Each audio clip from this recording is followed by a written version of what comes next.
Bonsoir tout le monde. Bienvenue à ce 10 novembre, à cette magnifique journée qu'on a eue aujourd'hui, ensoleillée, avec 22 degrés. C'était extraordinaire.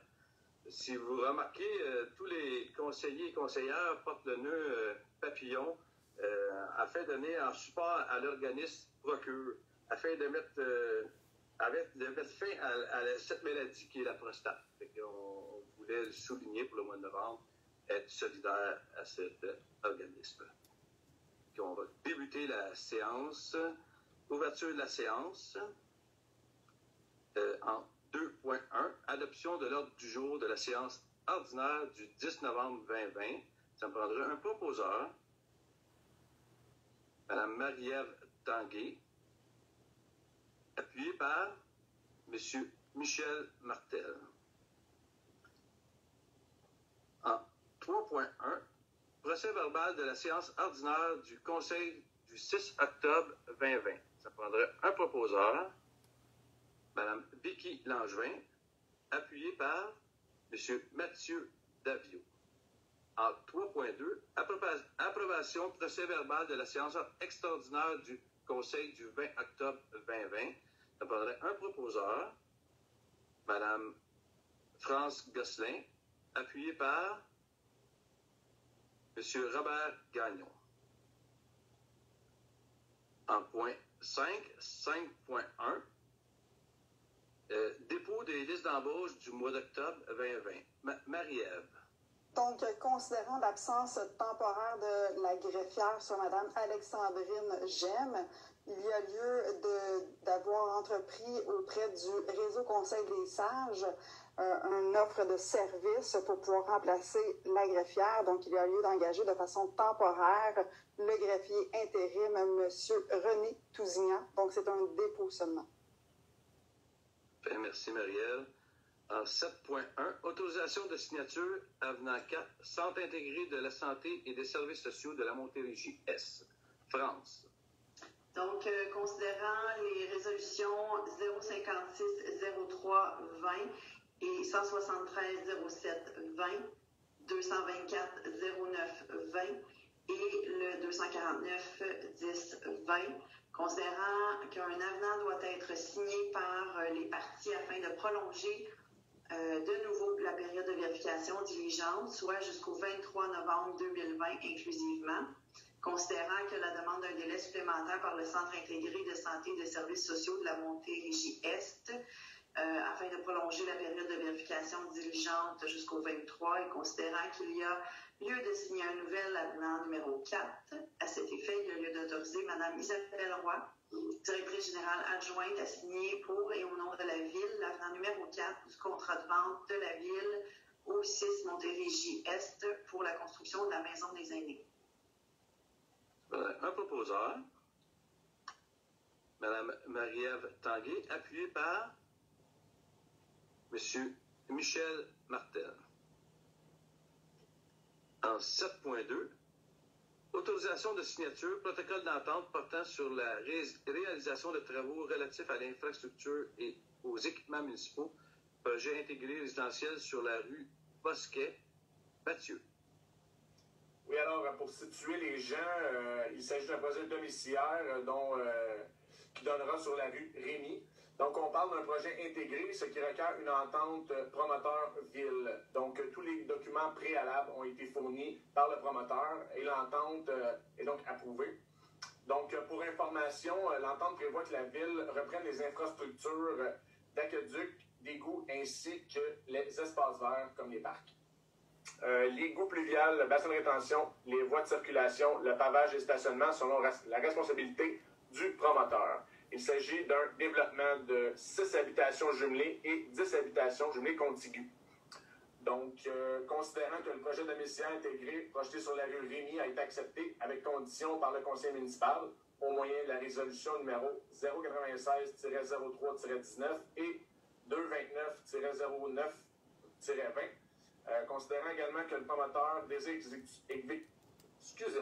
exécuter les travaux municipaux et en acquitter directement les coûts sous supervision et la coordination de la Ville, il est proposé d'autoriser le maire ou en son absence le maire suppléant et la directrice générale adjointe ou en son absence la trésorière à signer le protocole d'entente portant la réalisation des travaux relatifs aux infrastructures et aux équipements municipaux avec l'entreprise 9267-5727 Québec Inc. relativement au projet intégré résidentiel sur la rue du Bosquet, ainsi que tous les documents requis pour y donner effet ou apporter des modifications.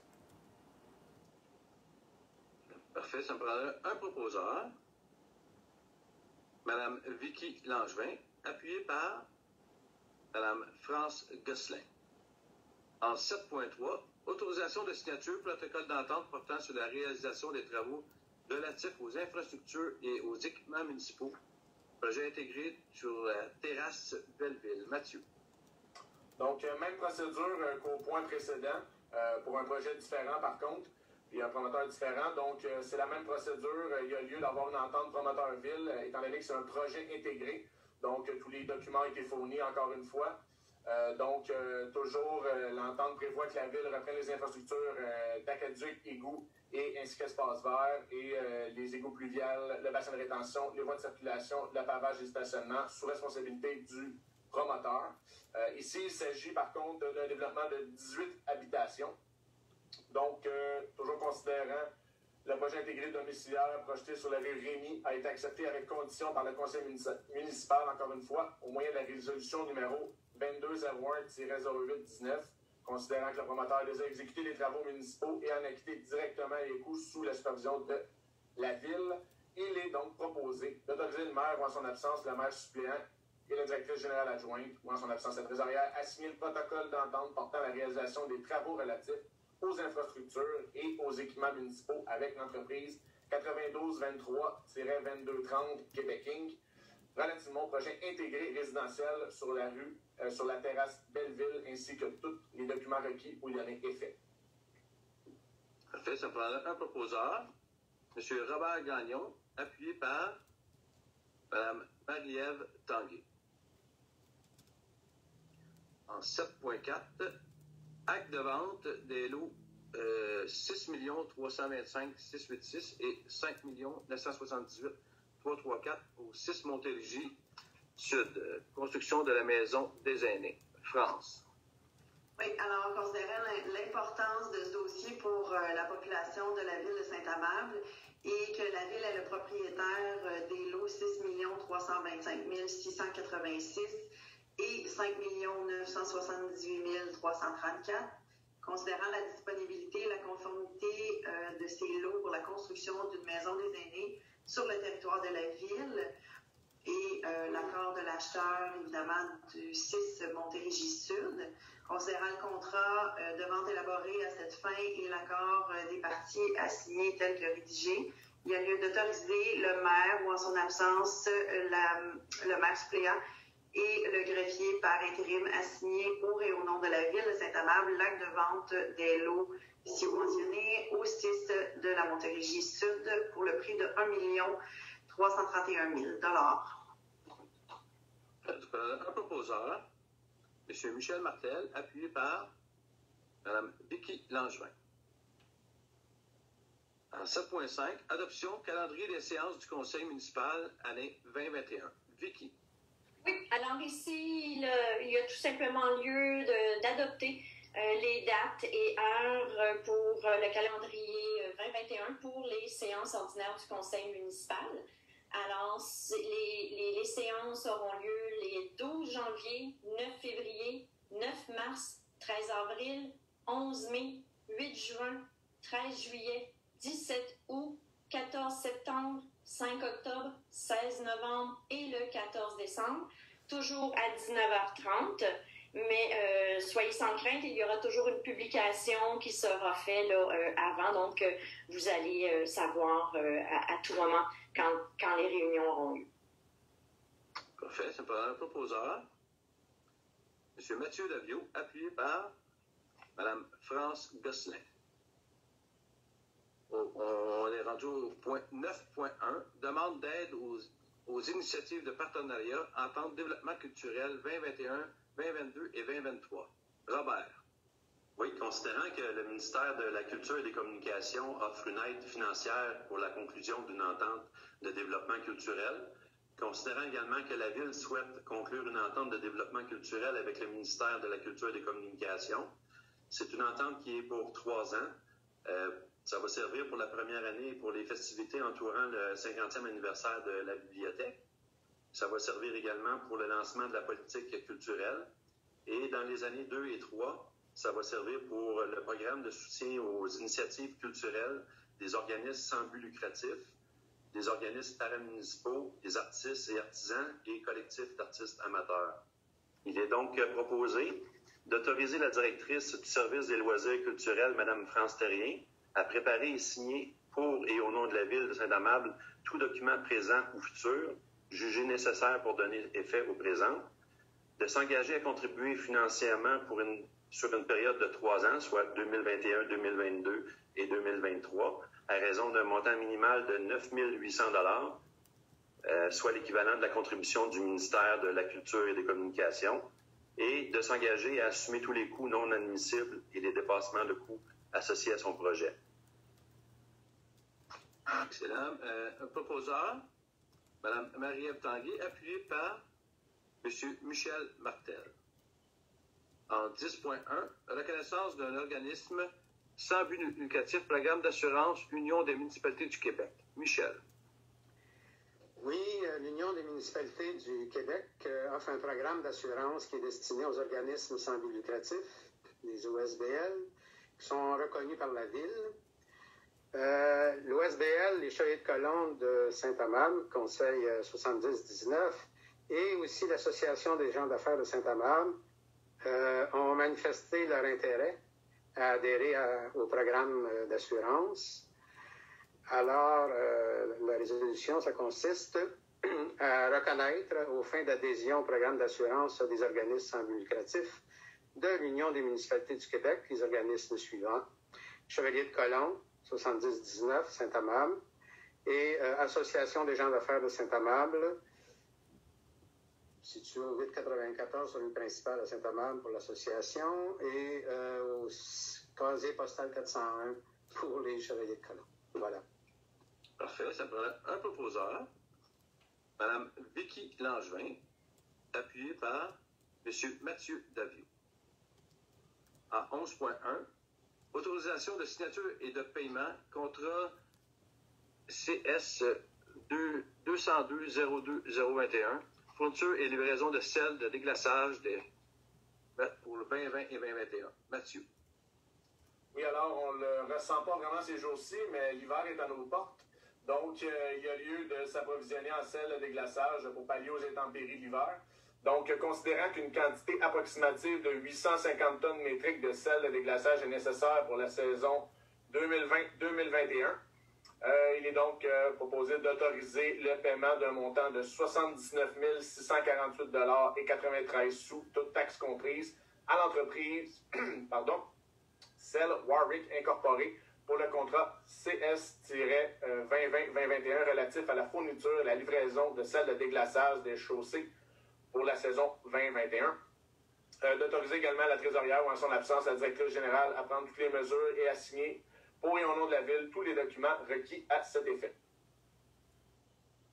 Ça me prendra un proposeur, Mme France Gosselin, appuyée par M. Robert Gagnon. En 12.1, émission d'obligations, concordance et termes plus courts que les termes prévus dans les règlements d'emprunt. Michel. Conformément au règlement d'emprunt suivant, donc il y en a, je ne les nommerai pas tous, mais il y en a 9. Les montants, selon les montants indiqués là, dans le premier considérant, la Ville souhaite émettre une série d'obligations pour un montant total de 2 412 000 $, qui sera réalisé le 24 novembre 2020. Pour ce faire, il y a lieu de modifier les règlements d'emprunt en conséquence et aussi pour les fins d'émission d'obligations, certains règlements doivent être modifiés aussi parce que la Ville souhaite émettre l'obligation pour un terme plus court que celui originellement fixé à ces règlements. Habituellement, c'est 20 ans. Et là, bien, cette fois-ci, on y va pour un terme de 5 ans. Alors, il faut modifier les règlements en conséquence. Donc, que les règlements d'emprunt indiqués au préambule soient financés par obligation. Les obligations, ben, on l'a dit, sont datées du 24 novembre 2020. Ne sont pas rachetables, sont immatriculés au nom du service de dépôt de compensation CDS incorporé. Ensuite, les obligations sont signées par le maire et la trésorière, telles que permis par la loi. Et enfin, en ce qui concerne les amortissements annuels de capital prévus pour les années 2026 et suivantes, que le terme prévu pour les règlements d'emprunt, je vais les signaler ceux-là, numéro 607 08, 610 08, 623 09 et 617 08, soit plus court que celui originellement fixé, c'est-à-dire pour une période de 5 ans, au lieu du terme prescrit pour les dits amortissements. Et voilà. Parfait. Ça prend un proposeur, Mme Marie-Ève Tanguay. Non, excuse, ça c'est Mme France Gosselin. Appuyé par Mme Vicky Langevin. Je m'excuse de mon erreur. On est rendu au 12.2. Adjudication, émission d'obligation d'une valeur de 2 412 000. Michel, la continuité. Oui, la ville de Saint-Amand a demandé, par l'entremise du système électronique du gouvernement provincial concernant les financements municipaux, des soumissions pour la vente d'une émission d'obligation, au montant de 2 412 000 $. À la suite de l'appel d'offres public, le ministère des Finances a reçu 3 soumissions conformes et la soumission conforme la plus basse est celle de valeur mobilière Desjardins incorporée, qui est la plus avantageuse avec un taux un coût réel de 1,20520%. C'est ce que ça coûte en intérêt. Donc, attendu que le résultat du calcul des coûts réels indique que la soumission présentée par la firme Valeur Mobilière Desjardins Incorporée est la plus avantageuse, donc, et la résolution, c'est de faire en sorte que l'émission soit adjugée à cette firme, Valeur Mobilière Desjardins Incorporée. Enfin, que le maire et la trésorière soient autorisés à signer les obligations visées par la présente émission, qui est une obligation par échéance. Voilà. Excellent. Un proposeur, M. Mathieu Daviau, appuyé par Mme France Gosselin. En 12.3, approbation et autorisation de paiement, prévision budgétaire et quote-part 2021 de la Régie intermunicipale de l'eau potable de Sainte-Julie et Saint-Amand. Vicky. Oui, alors ici, nous avons 3 points qui sont relatifs. C'est la même chose, mais pour 3 régies différentes. Alors, je vais vous les présenter les 3. Donc, on parle ici du point 12.3 qui concerne la RIEP, donc la Régie des eaux. Donc, les quotes-parts, c'est pour accepter les budgets qui ont été déterminés par les conseils d'administration de ces régies-là. Donc, les quotes-parts de 2021 sont les mêmes que 2020. Alors, il n'y a pas eu d'augmentation et c'est un coût de 391 100. Ensuite, pour le point 12.4, donc c'est la même chose, mais pour la régie intermunicipale du centre multisport régional.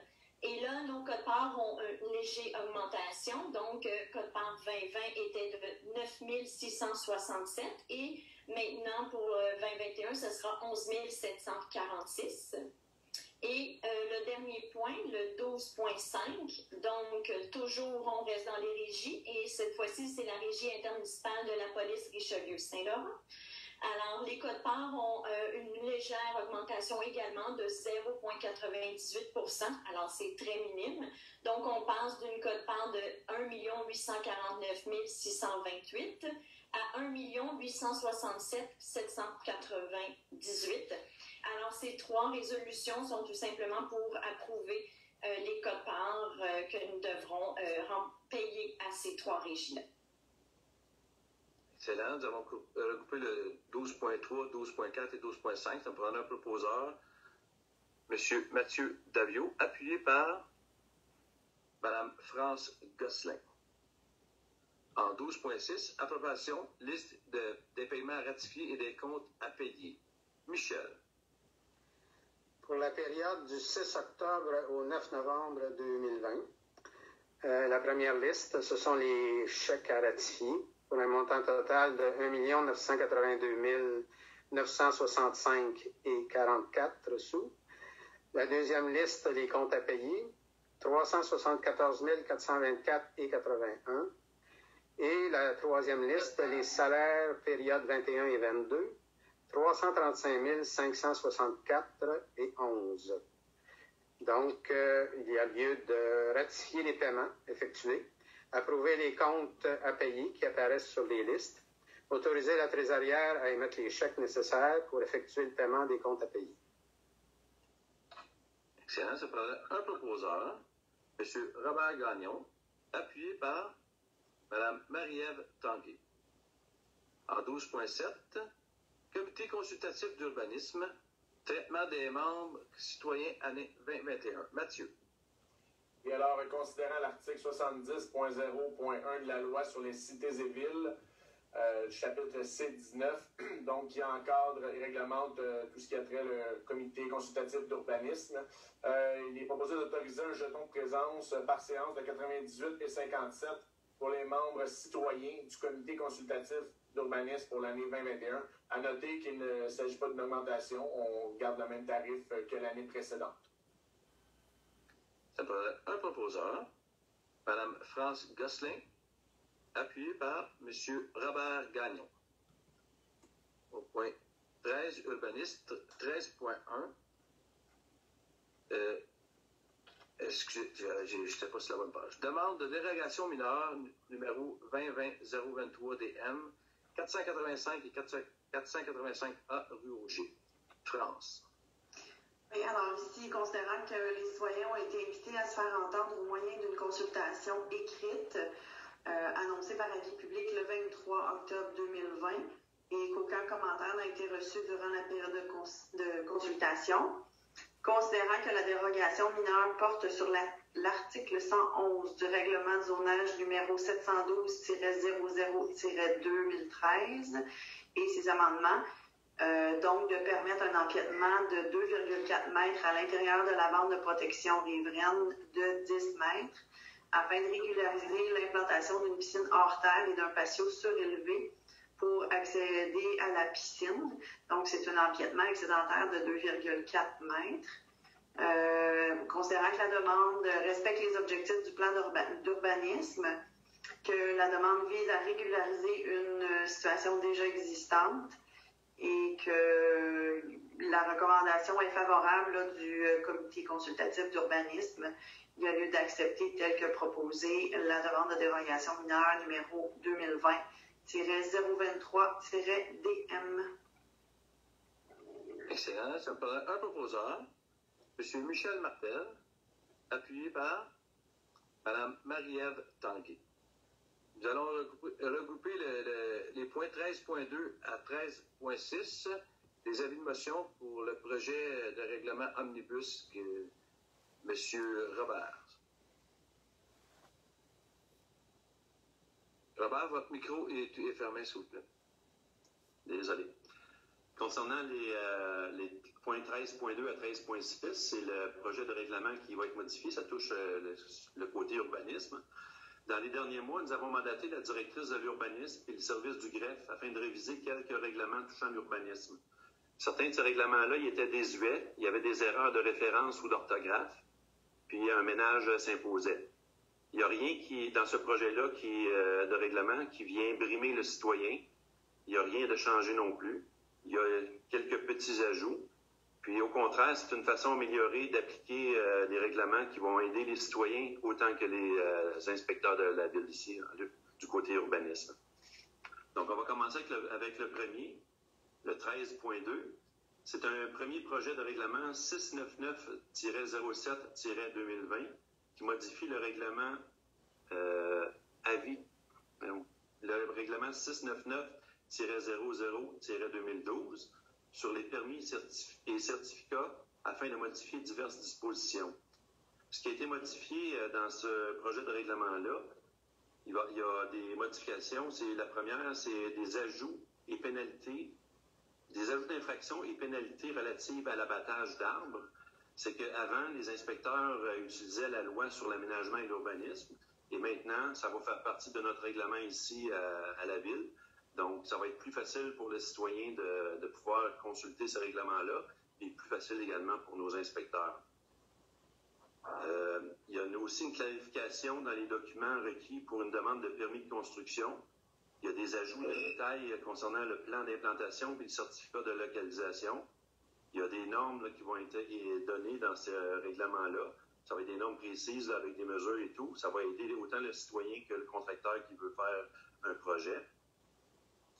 Il y a l'ajout de la possibilité d'abattage d'arbres afin de permettre la remise en culture.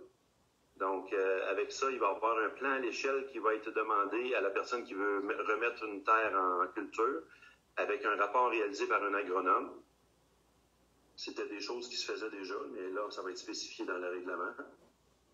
Il y a une mise à jour aussi des raisons nécessitant un permis de remblai et de déblai. Là-dedans, c'est seulement que des erreurs d'écriture qui ont été corrigées. Donc, comme je mentionnais tantôt, il y a des corrections de référence puis des fautes d'orthographe également qui ont été modifiées, mais il n'y a rien de plus dans ce point-là. Donc, considérant l'article 119 de la loi sur l'aménagement et l'urbanisme, je donne l'avis de motion de la présentation du premier projet de règlement 699-07-2020, intitulé « Règlement modifiant le règlement 699-00-2012 sur les permis et certificats afin de modifier diverses dispositions ». C'est le projet Omnibus. Il est proposé d'adopter tel que présenté le premier projet de règlement 699-07-2020, intitulé « Règlement modifiant le règlement 699-00-2012 sur les permis et certificats afin de modifier diverses dispositions ». Un proposeur, Mme France Gosselin, appuyée par Mme Marie-Ève Tanguay. Pour le point 13.3, c'est un premier projet de règlement 704-06-2020, modifiant le règlement 704-00-2012 relatif au plan d'implantation et d'intégration architecturale afin de modifier diverses dispositions. Encore là, c'est des modifications mineures. Là. Il va y avoir, avant, les projets intégrés étaient assujettis aux usages conditionnels. Maintenant, ils vont être dans le PIA, le plan d'intégration architecturale que je viens de parler. Donc, il n'y a rien de nouveau, c'est seulement qui va être comme déplacé. C'est une manière améliorée, dans le fond, pour encadrer les projets intégrés sans contraindre les citoyens.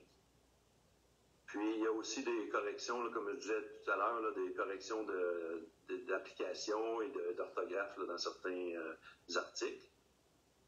Puis, il y a des corrections dans le domaine d'application pour les PIA relatifs à une nouvelle construction sur un terrain vacant ou devenu vacant à la suite d'une démolition dans un secteur déjà construit. Donc, ça va faire partie du PIA, ça aussi. Donc, considérant que ce projet de règlement contient des dispositions susceptibles d'approbation référendaire, considérant les articles 123 in fine et 145.15 de la loi sur l'aménagement et l'urbanisme, je donne l'avis de motion de la présentation du premier projet de règlement 704-06-2020, intitulé « Règlement modifiant le règlement 704-00-2012 relative au plan d'implantation et d'intégration architecturale afin de modifier les diverses dispositions ».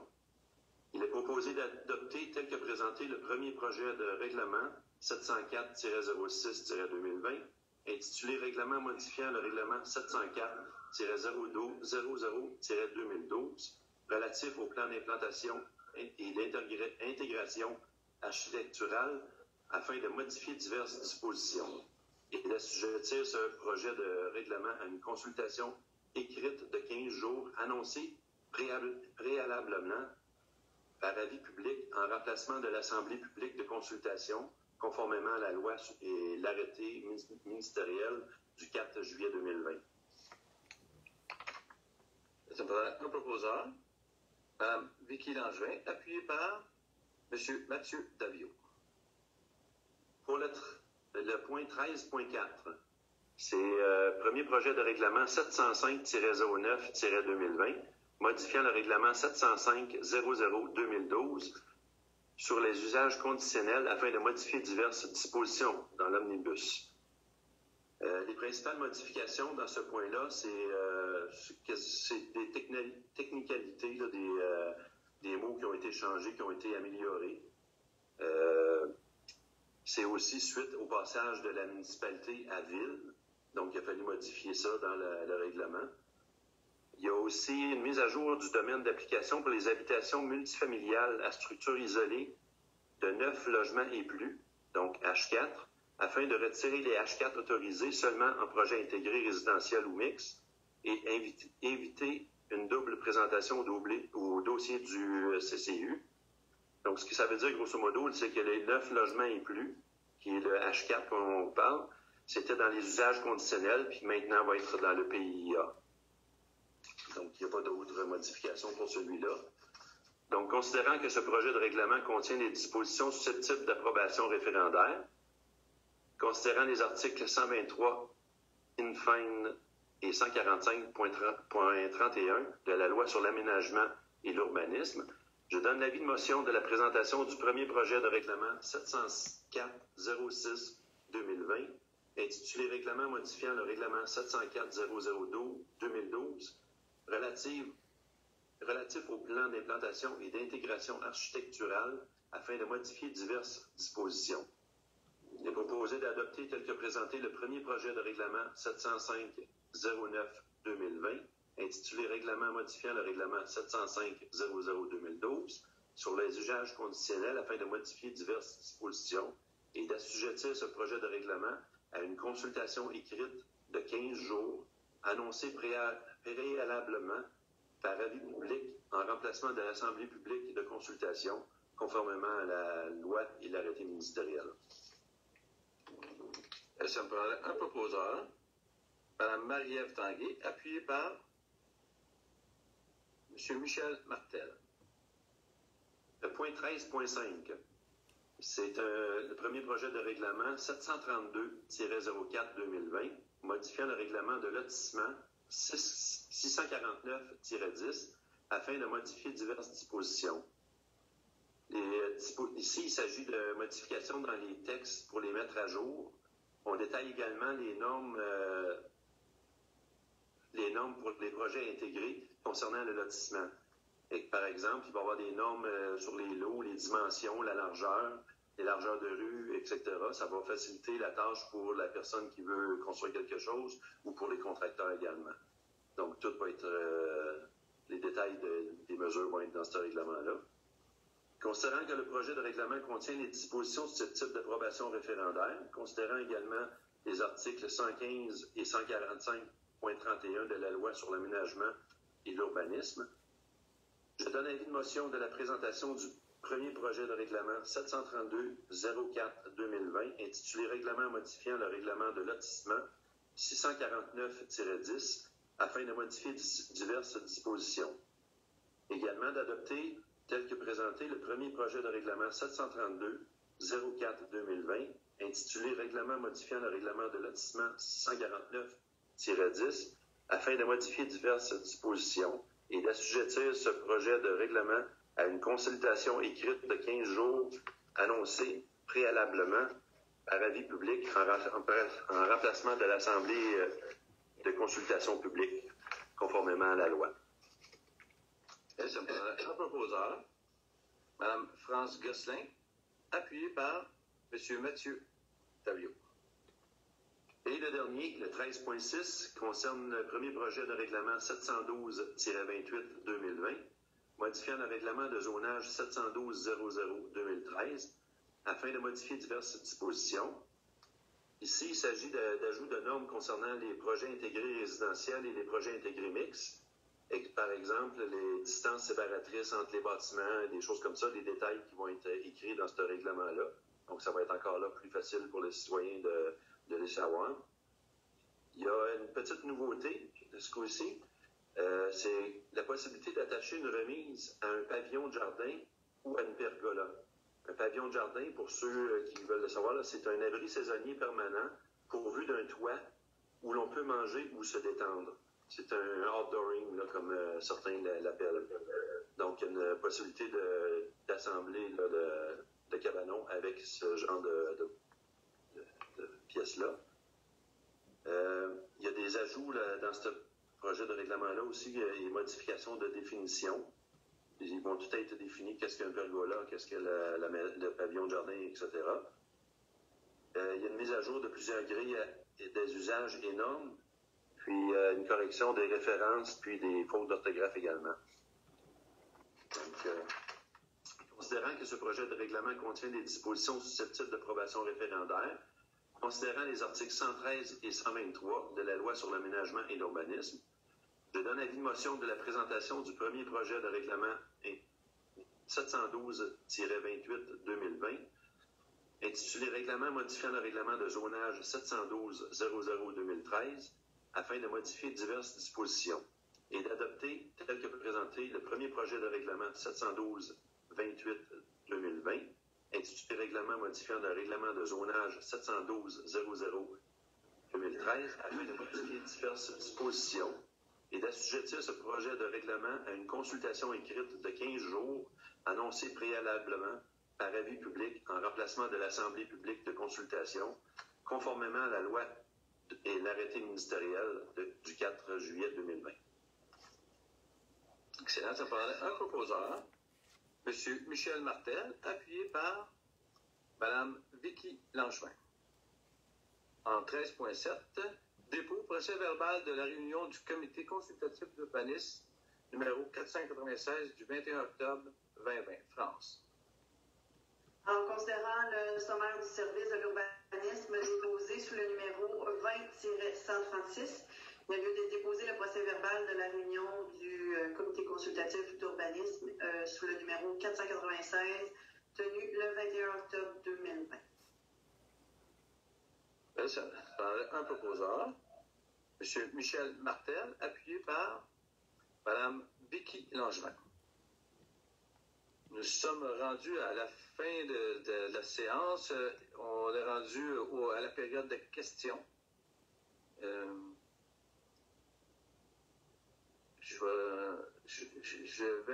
vais y aller moi-même.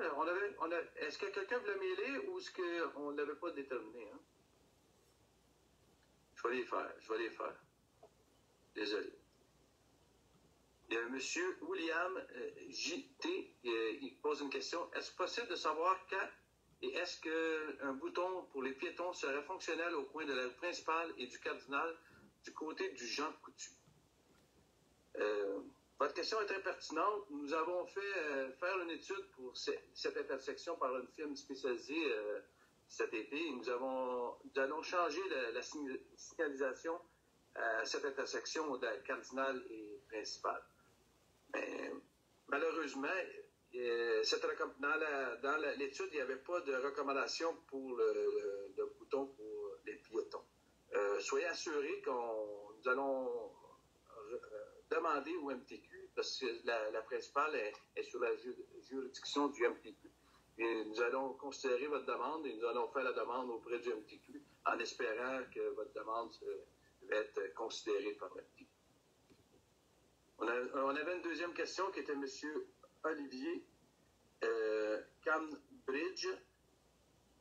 Je vais régulièrement à la bibliothèque à pied et avec les enfants. Il est difficile de traverser dans le coin de la rue Coursol et de la rue principale. Est-ce possible de réaliser des bandes jaunes traverses pour obliger les automobilistes à céder le passage aux piétons qui souhaitent traverser? La réponse est non, parce que nous avons déjà fait une demande au MTQ pour changer